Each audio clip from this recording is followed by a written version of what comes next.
Welcome back mga lods! And today's video is episode 18 already!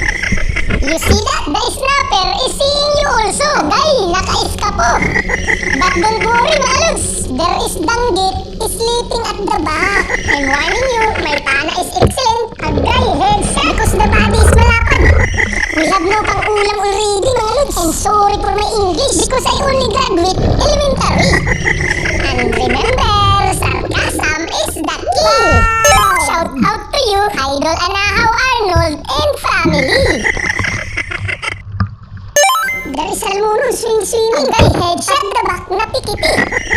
He is strong mga lods. Turn around and turn around, this is very bad. Bana will snap anytime soon. You see, my prediction is accurate.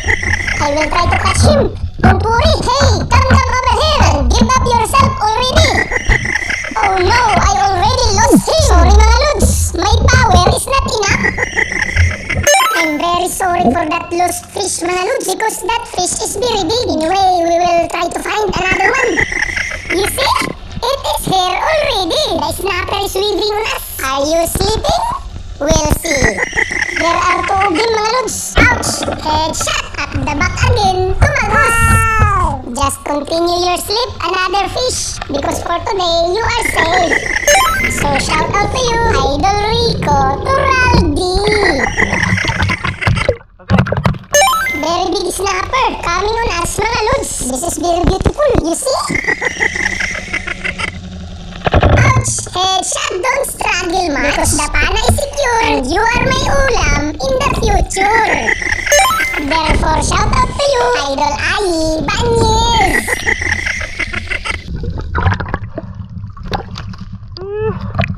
Another snapper again, resting on the side of the rock. Ouch! Headshot because our pana is very sharp mga lods. You see? He can't move anymore. That's why the money is coming. Therefore, shout out to you, Idol Jello Bagilan. You know mga lods, the money is easy on our island if you know how to swim and pana the fish. Wow, this is very big horse fish just playing around. Hiya-hiya-ho! Ouch! Headshot! You know, this fish mga lods is bound for ulam talaga because he swim at the middle of the ocean, not on his barracks at the seafloor.